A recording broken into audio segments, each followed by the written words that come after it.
s'entendre. Nous voulons que les cieux entrent en ce lieu. Oh, oh, oh, oh, envahis ce lieu.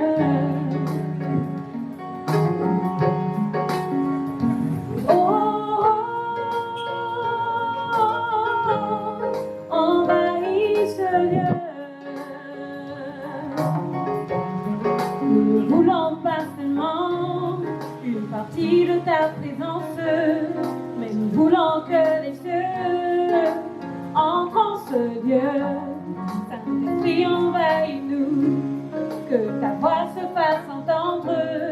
Oui, nous voulons que les cieux entrent en ce lieu. Oh, oh, oh, oh, envahis ce lieu. Envahis, envahis, envahis ce lieu. Oh, oh, oh, envahis ce lieu. Envahis, envahis, envahis ce lieu. Oh, envahis ce lieu. Notre Père qui est aux cieux, que ton nom soit sanctifié, que ton règne vienne,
au nom de l'Éternel. Alors, il y a une histoire que j'aime beaucoup dans la Bible. Et je pense que beaucoup de ceux qui ont lu les histoires bibliques, ils aiment aussi cette histoire. Surtout les enfants, n'est-ce pas les enfants? Vous voyez quoi? Qu'est-ce que vous voyez? David et Goliath. Nous aimons beaucoup, moi personnellement, j'aime beaucoup l'histoire de David et de Goliath. Et j'ai eu la grâce que c'est l'une des histoires que ma grand-mère me racontait quand j'étais petit. L'histoire de David et de Goliath. Alors, l'Éternel dit à Samuel qu'il a rejeté Saül et qu'il faudra qu'on puisse oindre un nouveau roi. Alors Saül est allé là où l'Éternel l'a envoyé pour pouvoir oindre le nouveau roi. Et quand il a vu le premier fils de la maison, quand le premier fils est sorti, il était beau, il était élancé, élégant, fort. Il a dit, sûrement ça sera lui le prochain roi d'Israël. Mais l'Éternel dit à Samuel, ce n'est pas lui le roi. Il passa. Le deuxième vient, même taille, très élégant, très fort, il dit, le Seigneur lui dit, non, ce n'est pas lui. Et les 6 premiers fils sont passés devant Samuel. Et l'Éternel a dit, ce n'est pas ses fils. Et là, Samuel pose la question à Isaïe demandant, mais ce sont là tous tes fils? Il dit oui. Après, il dit non, j'ai un dernier fils. Il est en train de garder les brebis quelque part. Alors le prophète dit qu'on l'appelle, qu'il se joigne à nous avant que nous puissions faire le sacrifice. Vous voyez que dans la famille de David, David même n'avait pas assez de valeur. Son père même a oublié qu'il avait un fils, parce que quand on voulait parler du roi, il était le dernier à être considéré. Ce soir, si vous pensez que vous êtes le dernier, sachez que Dieu peut faire encore quelque chose de spécial avec vous. Alors on appela David, on a amené David chétif, je dirais même parce qu'il était très jeune, il n'était pas costaud, mais il était beau. Et l'Éternel dit à Samuel, c'est lui le roi. Et je suis sûr que Samuel dit, mais lui, le roi, quand tu vois la différence entre David et l'aîné, grande taille, comment un jeune homme qui n'est pas grand de taille va être le roi d'Israël. Alors la Bible nous dit ceci, l'Éternel regarde au cœur, l'homme voit l'apparence. Et ce soir, l'Éternel voudrait regarder à votre cœur et parler à votre cœur. Et Samuel a réuni cette famille, il a oint David. J'aimerais que nous nous rappelions d'une chose. L'onction fait la différence. Dites ceci, l'onction fait la différence. Et ce soir, vous allez repartir avec cette onction qui fera la différence dans votre vie. L'onction fait la différence. On peut le dire ensemble? L'onction fait la différence. Oui, David a été oint.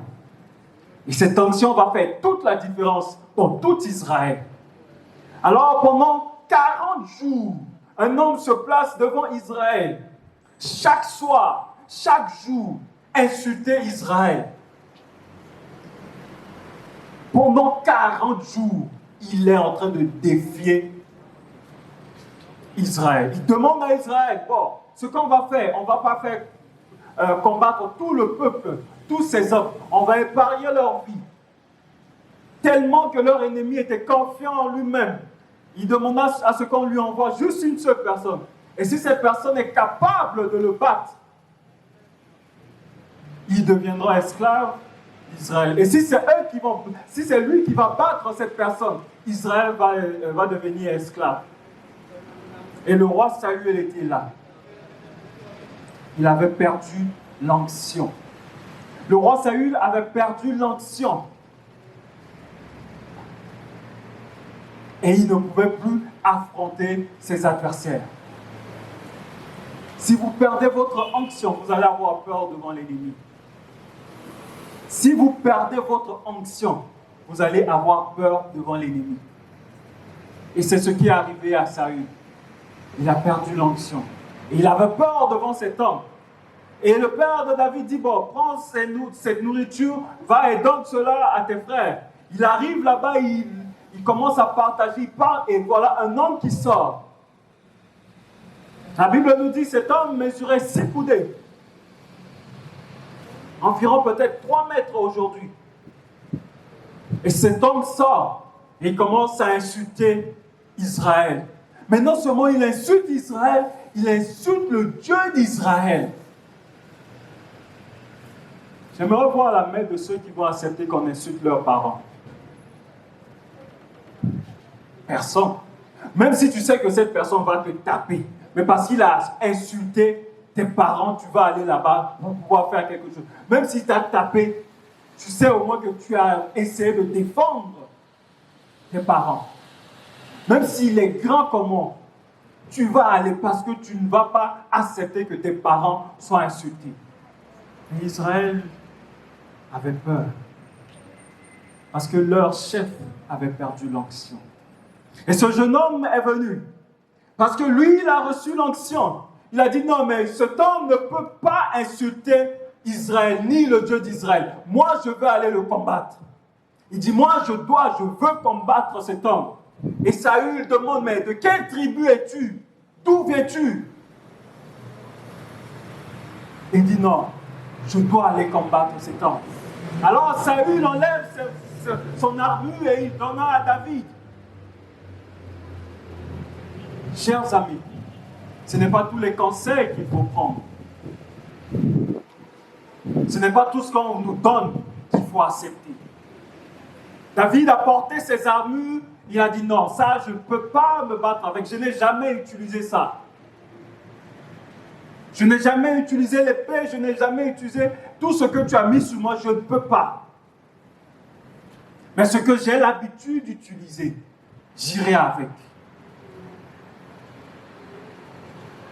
Alors sûrement tout Israël était là, ses grands frères ont essayé peut-être de l'empêcher, il dit non, je dois aller combattre cet homme. Pourquoi? Parce que David avait l'onction sur lui. Il dit Saul, arrête à l'ennemi. Il demande à l'ennemi. Alors la Bible nous dit, David se plaça devant Goliath.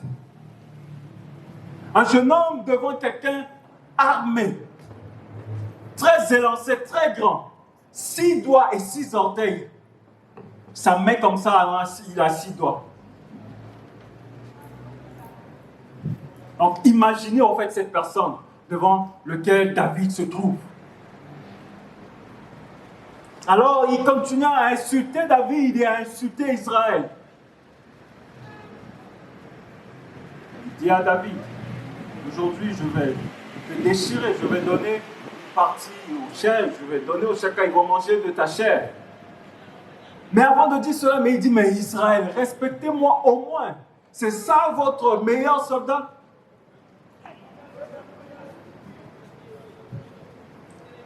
L'onction fait la différence. Alléluia.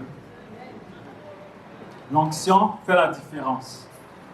David dit à Goliath, tu viens vers moi avec la lance et le javelot, avec tout ce que tu possèdes. Mais moi, je vais vers toi au nom de l'Éternel des armées. Et je me dis, et je peux imaginer Dieu sur son trône en train de dire, mais qu'est-ce qui se passe sur la terre? Quelle est cette personne qui veut mettre mon intégrité en jeu? Parce que j'ai dit que celui qui me fait confiance, je ne vais pas le décevoir. Est-ce que David a été déçu? Non. Et ce n'est pas par l'épée que Goliath est mort.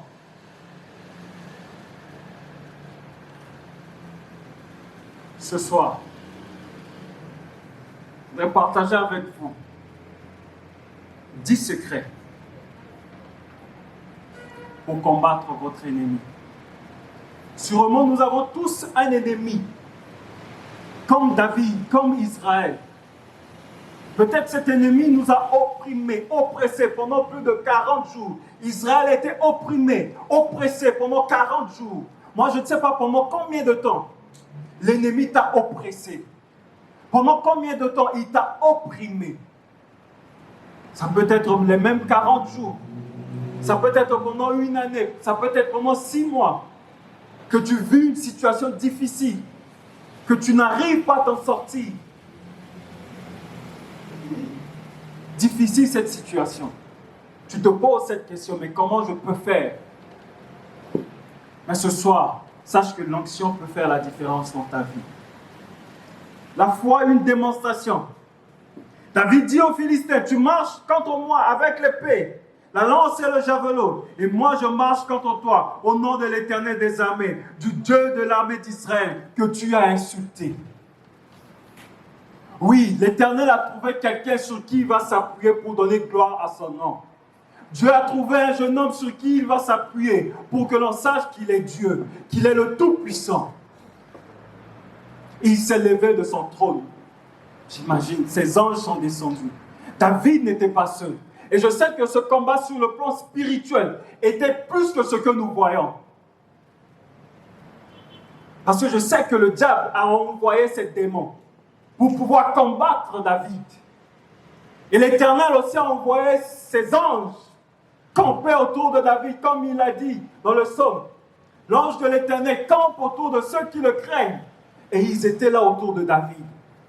Et ce combat physique et spirituel, l'Éternel a remporté au nom de Jésus-Christ. Parce que les anges étaient là. Satan était là, l'adversaire. Mais la foi de David a fait la différence. Oui, avec une pierre, Goliath est tombé. Et avec son propre épée, David a coupé sa tête. La Bible nous dit, apprenez de moi, Jésus-Christ, comme j'ai vaincu Satan, récupérez vos outils spirituels dès aujourd'hui. Jésus-Christ veut partager avec nous les armes qu'il a utilisées pour pouvoir vaincre Satan. Au ciel, la Bible nous dit, quand ses disciples sont venus nous dire, « Oh Seigneur, même les démons nous sont soumis. » Il a dit, je voyais Satan tomber du ciel comme un éclair. Alors celui que notre maître a vaincu dans le ciel, la Bible nous dit, il y eut guerre dans le ciel. Michel et ses anges combattirent le dragon. Et le dragon et ses anges combattirent. Mais ils ne furent pas les plus forts. Satan n'a pas été plus fort que Jésus-Christ. Et Jésus l'a chassé du ciel. Il fut précipité. Le grand dragon, il a été chassé. Et Jésus-Christ est venu sur la terre pour lui dire que non, cette partie que tu as arrachée de la main d'Adam, je viens encore l'arracher entre tes mains. Et je vais le remettre à Adam encore. Parce que je suis le Tout-Puissant. Y a-t-il quelque chose que Satan a arraché de ta main? Peut-être ça peut être ta relation, ton foyer, ton emploi, ta joie. Parce qu'il est fort à arracher la joie des gens. Mais Jésus-Christ te dit ce soir, de la même manière que j'ai arraché entre ses mains mes enfants, j'arracherai encore cette nuit ce qu'il a pris de tes mains.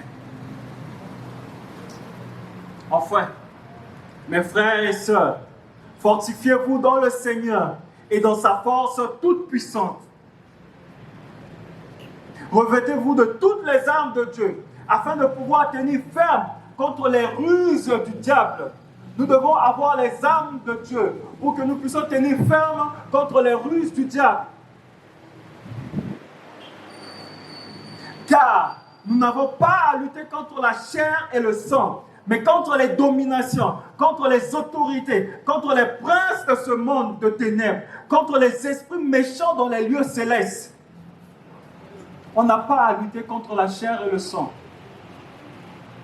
Ce n'est pas tout ce que nous voyons qui nous arrive est naturel. Parce que le voleur ne vient que pour dérober, pour détruire et pour égorger. C'est l'objectif du diable. Il va venir, vous dites, ah bon, ok, donne-moi ceci. Et quand il vous donne, il va vous accuser encore auprès du Père. Il vous donne à gauche, il tendra la main à droite pour vous arracher ce qu'il vous a donné. C'est ça son objectif, vous détruire. Et faire en sorte que le péché soit en vous. Et quand Jésus reviendra pour détruire le péché, et que vous n'avez pas pu vous séparer du péché, Jésus sera obligé de vous détruire avec le péché. Et il sera content parce qu'il ne sera pas détruit seul. C'est ça son objectif. Il ne veut pas être détruit seul. Il a séduit un tiers des anges et il est en train de séduire les hommes afin que nous soyons détruits avec lui. Mais ce soir, votre cas sera différent par la puissance du Saint-Esprit. Parce que cette vérité que vous êtes en train d'apprendre, ça le fait mal.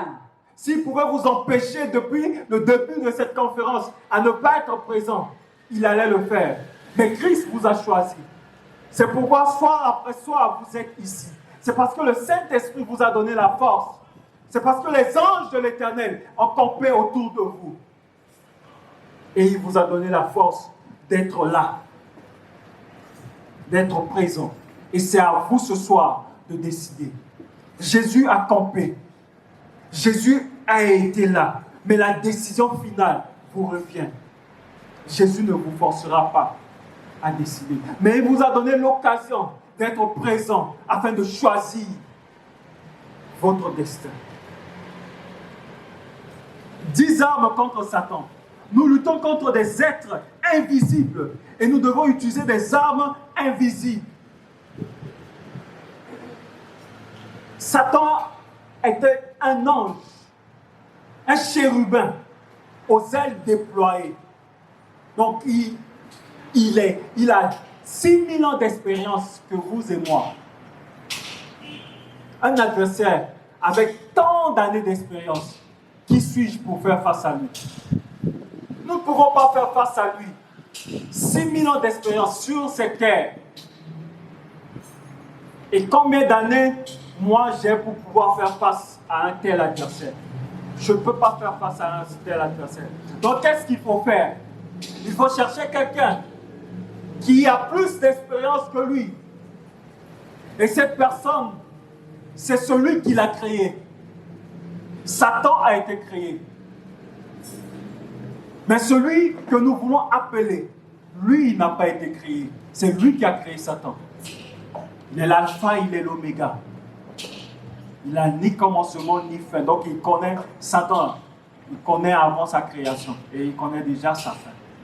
Et ce soir, nous allons voir ces 10 armes que nous pouvons utiliser. La première arme que nous pouvons utiliser, c'est le nom de Jésus-Christ. Oh, le nom de Jésus-Christ est fort. Le nom de Jésus-Christ est puissant. Le nom de Jésus guérit les malades.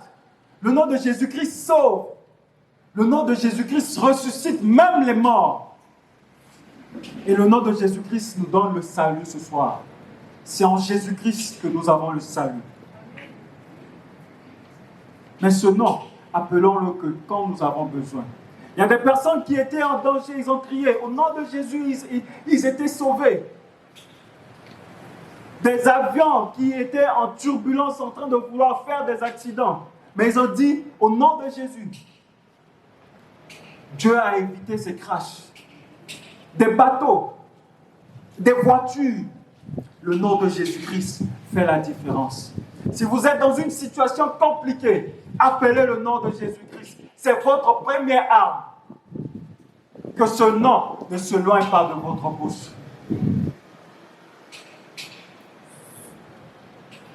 Deuxième, la Bible nous dit ceci. Elle fit cela pendant plusieurs jours.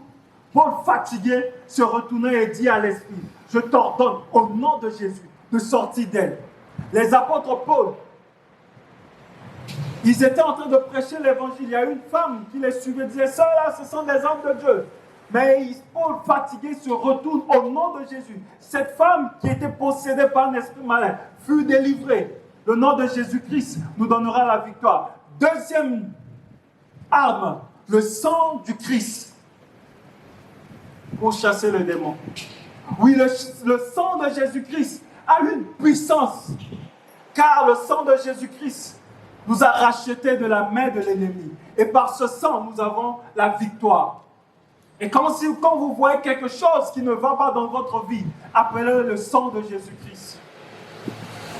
Le sang de Jésus-Christ vous donnera la victoire sur les choses visibles et invisibles, sur les esprits malins. Le sang de Jésus vous donnera la victoire. La puissance du Saint-Esprit, troisième arme. N'oubliez pas dans vos prières personnelles de demander à Dieu de vous baptiser du Saint-Esprit. Seigneur, baptise-moi de ton Esprit Saint. Seigneur, accorde-moi ton Esprit. Après avoir tout demandé dans vos prières, n'oubliez pas, Seigneur, remplis-moi du Saint-Esprit. Baptise-moi.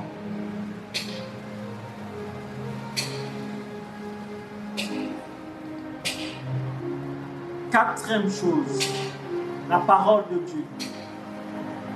Citez cette parole. Lisez votre Bible. Vous avez des richesses enfouies dans cette parole, dans ce livre que nous négligeons. Il y a une grande richesse dans ce livre. Quand vous le lisez avec la foi, il dit à Jérémie, si quelqu'un est malade, je le guérirai. Je vais voir la main de ceux qui peuvent me dire ce verset. Jérémie combien? Jérémie 14, 17. Guéris-moi, Éternel, et je serai guéri. Sauve-moi et je serai sauvé. Quand vous êtes malade, vous réclamez cette promesse. Réclamez, lisez la Bible. Il dit la malédiction sans cause n'a pas d'effet. Quelqu'un vient vous raconter. Non, la malédiction sans cause n'a pas d'effet. Vous êtes dans des situations critiques. L'ange de l'Éternel campe autour de ceux qui le craignent et les arrache au danger. Psaume 91. Celui qui demeure sous l'abri du Très-Haut repose à l'ombre du Tout-Puissant. Je dis à l'Éternel, mon refuge et ma forteresse, mon Dieu en qui je me confie. Soyez confiants, lisez cette parole et vous allez voir la différence. Cinquième chose, cinquième arme, louange et adoration. Oh, chers amis, prenez le temps d'adorer Dieu, prenez le temps de louer Dieu, même si vous ne savez pas chanter comme moi. Aujourd'hui, nous avons la technologie. Utilisez vos téléphones, mettez un chant, changez l'atmosphère à travers des louanges et adorations. Les murs de Jéricho ne sont pas tombés par n'importe quelle arme, mais par les louanges. Sixième arme, le jeûne et la prière. Chers amis, jeûnons et prions afin de tenir ferme. Peu de chrétiens passent leur temps à jeûner. Si tu demandes aujourd'hui même, quelqu'un va te dire, ça fait 3 mois que je n'ai pas jeûné. Mais cette personne s'appelle chrétienne. Ça n'existe pas. Un chrétien qui ne jeûne pas, un chrétien qui ne prie pas n'est plus un chrétien. Il a perdu son identité. Si tu ne jeûnes pas, si tu ne passes pas ton temps dans le jeûne et la prière, tu es en train de perdre ton identité en tant que chrétien. Les apôtres de Jésus sont venus dire à Jésus, mais pourquoi nous n'avons pas pu chasser ce démon? Jésus a dit, ce genre de démon ne parle que par le jeûne et la prière. Ça veut dire que la situation que tu traverses ne peut être transformée que par le jeûne et la prière. Le jour où tu te lèveras dans le jeûne et la prière, cette situation, cette porte qui est fermée sera ouverte au nom de Jésus-Christ. Jeûne et prie. Lève-toi dans le jeûne. Lève-toi dans la prière. Change ton environnement afin que la gloire de l'Éternel soit vue autour de toi. Afin que l'on sache que celui-ci, c'est un serviteur de Dieu. Chers amis, l'une des armes la plus puissantes que le diable ne peut résister, c'est le jeûne et la prière. Esther a jeûné pendant 3 jours. Nous avons plusieurs sortes de jeûnes. Prenez le jeûne qui vous sera favorable avec votre santé. Mais prenez le jeûne par rapport à votre situation.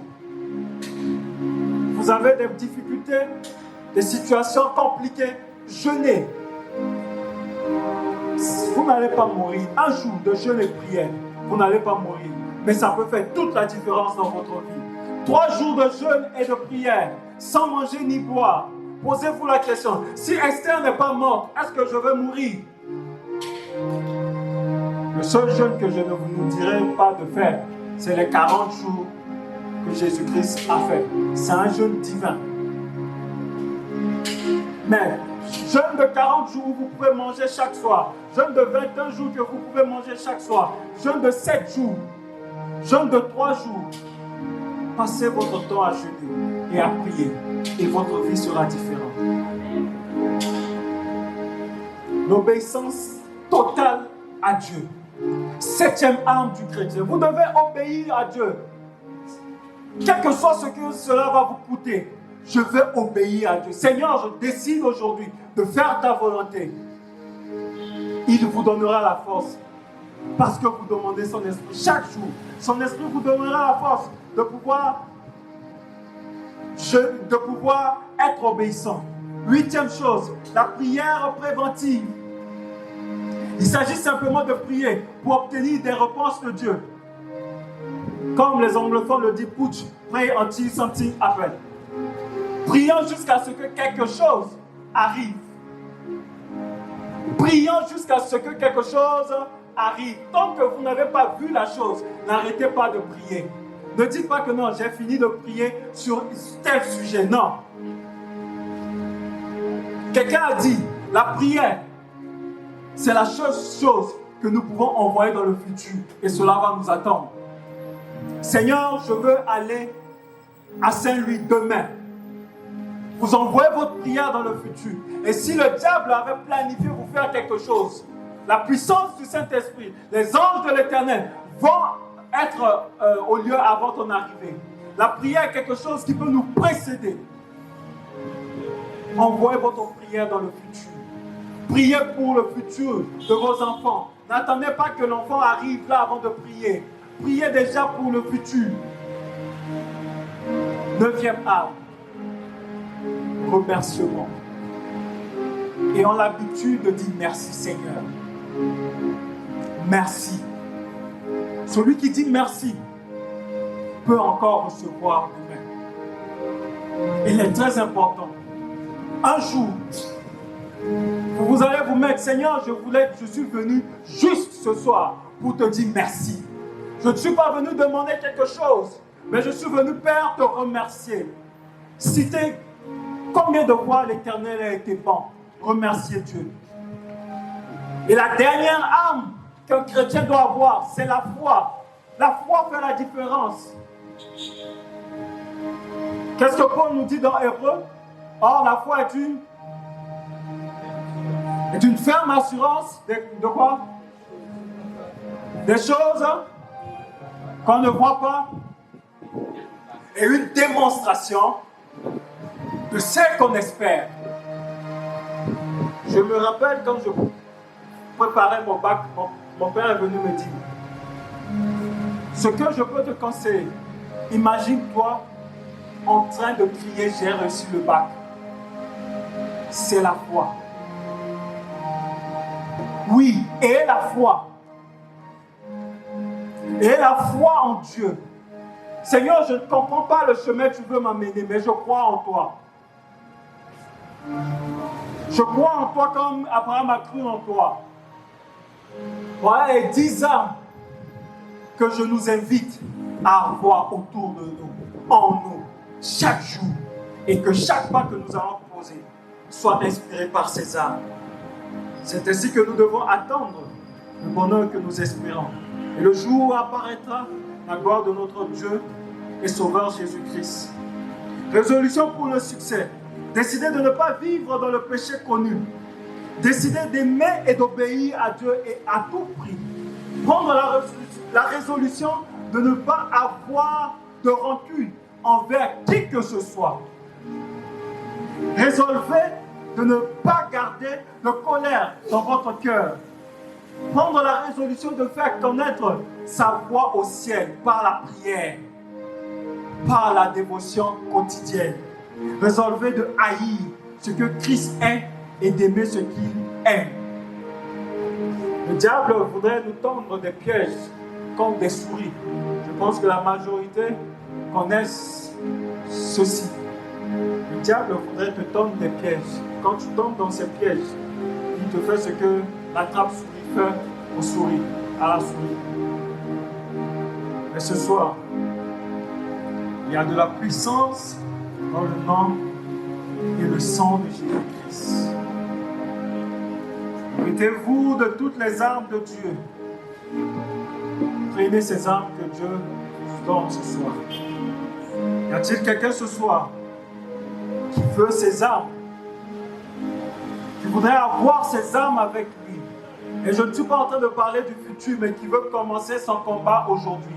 Dès ce soir, dit Seigneur, je veux ces armes et je veux commencer cette prière aujourd'hui. S'il y a cette personne ici, nous invitons cette personne à se tenir debout. Seigneur, je veux avoir tes armes.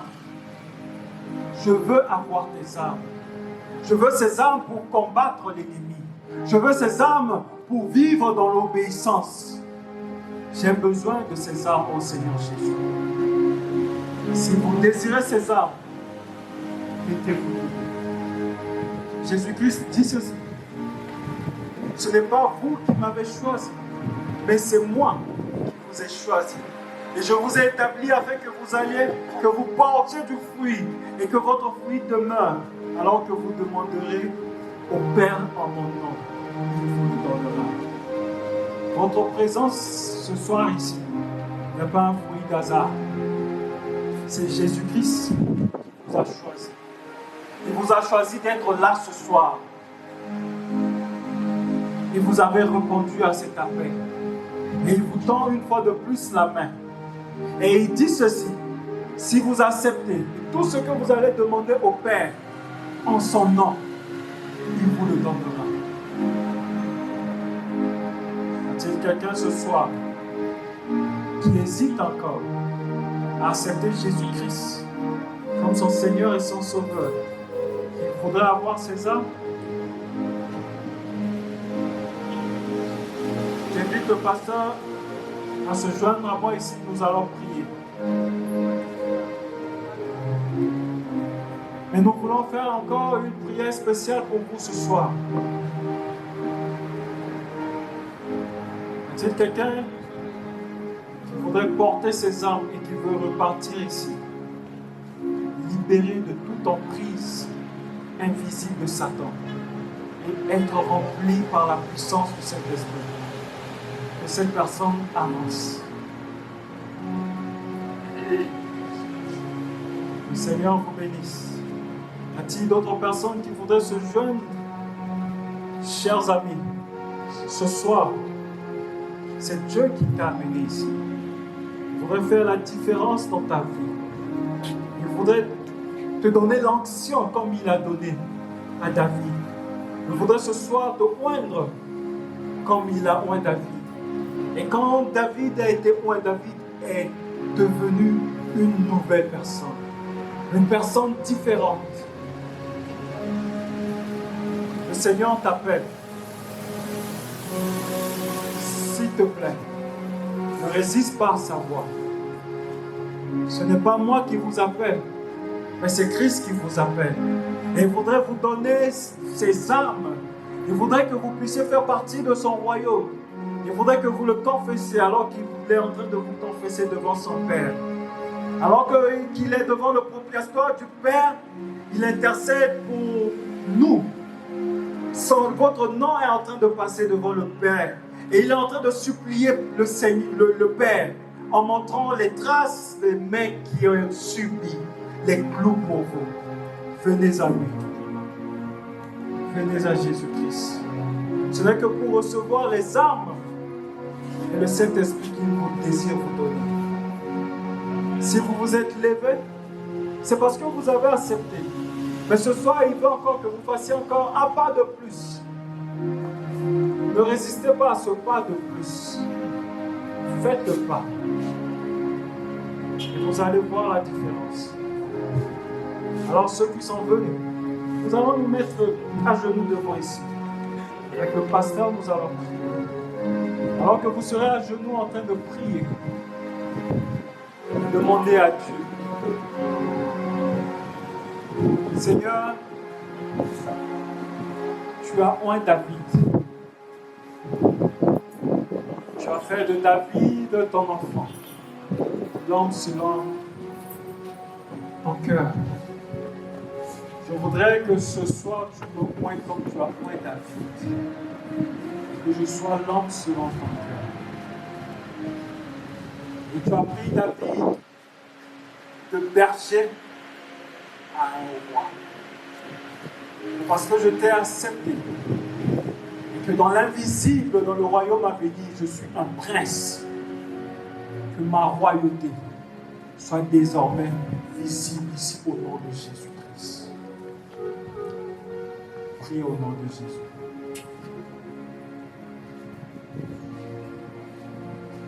Alors que vous serez en train de prier, le pasteur va prier. Je vais prier.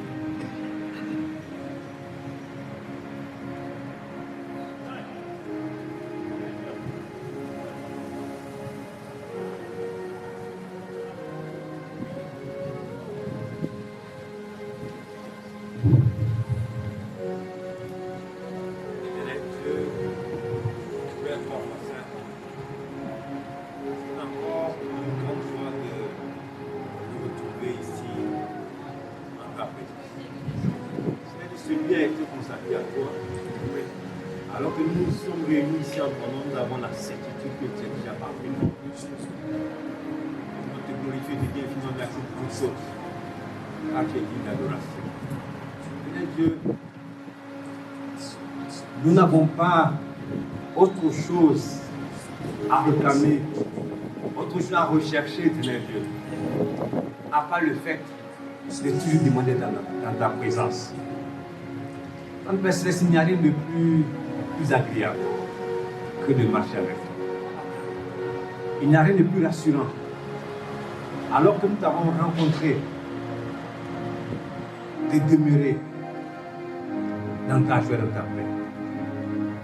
Ce soir encore, je voudrais te confier tes enfants ici présents qui ont manifesté le désir de demeurer avec toi, de rechercher sa présence, de marcher avec toi. Et Seigneur Dieu, la marche n'est peut-être pas facile, mais à partir du moment où tu es avec nous, nous avons l'assurance que nous allons pouvoir marcher avec toi. Et je voulais te confier donc chacun d'entre nous, afin que l'Esprit Saint que tu nous accordes, afin que l'Esprit Saint que tu as mis au-dedans de nous, de puisse avoir un effet transformateur dans la vie de chacun d'entre nous. Et nous voulons expérimenter cela. Nous voulons te prier de nous soutenir toi-même, de nous tenir par la main et de nous conduire. C'est vrai que dans notre milieu, dans notre entourage, dans notre vie de tous les jours, nous rencontrons des défis. Et le monde aujourd'hui est ainsi, parce que c'est un monde de pécheurs, c'est un monde de péché.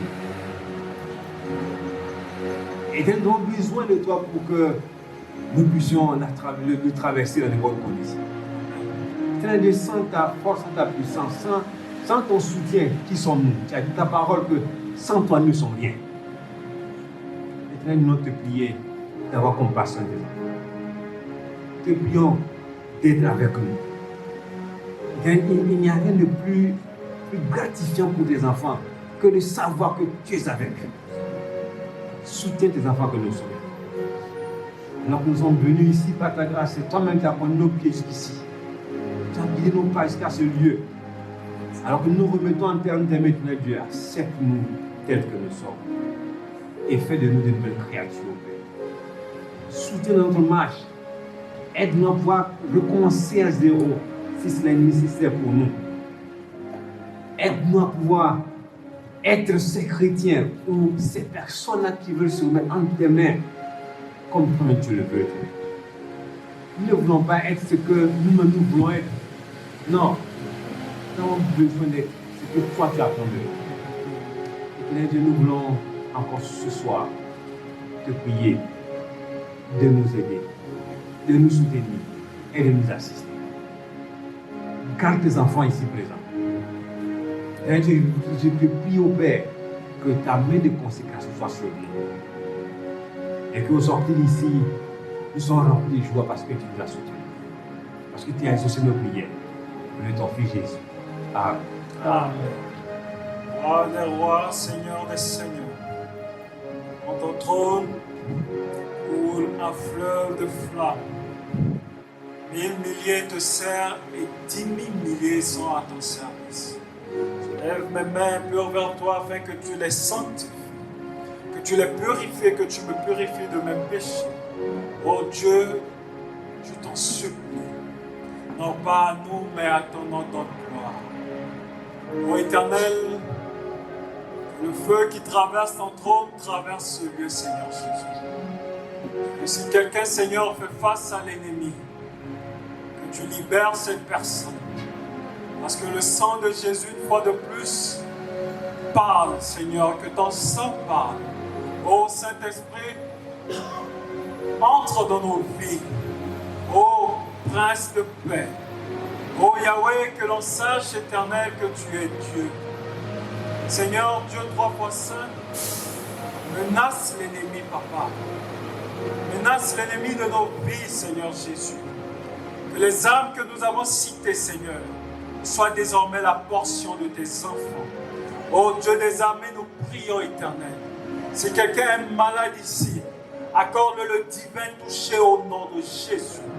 Que Seigneur, pendant ces 14 jours, Seigneur, que tes enfants soient bénis.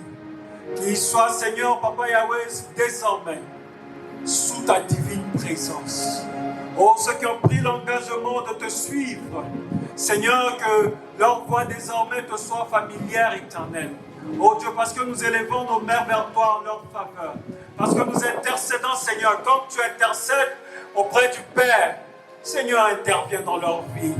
Que l'on confesse qu'Élohim est Dieu. Oh Éternel, qui ne sortent pas d'ici comme ils sont venus. Oh Père, manifeste ta puissance. Oh Éternel Seigneur, démontre-toi à tes enfants au nom de Jésus-Christ.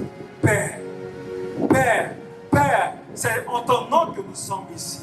Et c'est en ton nom, Seigneur, que nous avons, Papa Yahweh, fait cette conférence, oh Dieu. Rencontre tes enfants. Touche quelqu'un ce soir. Libère quelqu'un ce soir. Guéris quelqu'un ce soir.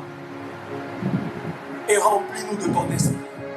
Seigneur, le Saint-Esprit, Papa, ne peut pas faire, Seigneur, alliance avec quelque chose qui ne t'appartient pas. Alors vide-nous, Seigneur, de tout ce qui n'honore pas ton nom, Seigneur. Si quelqu'un est éternel, Seigneur, Papa Yahweh, l'ennemi oppresse sa vie, Seigneur, vide cette personne et remplis-le de ta présence au nom de Jésus-Christ.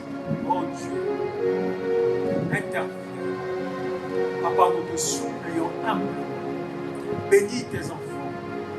Au-delà de nos attentes, donne-leur le divin toucher. Qui se lèvent de leurs genoux en confessant que Christ les a touchés. Ouvre leurs yeux spirituels et qui voient ta gloire éternelle. Au nom de notre Seigneur Sauveur Jésus-Christ. Amen. Amen.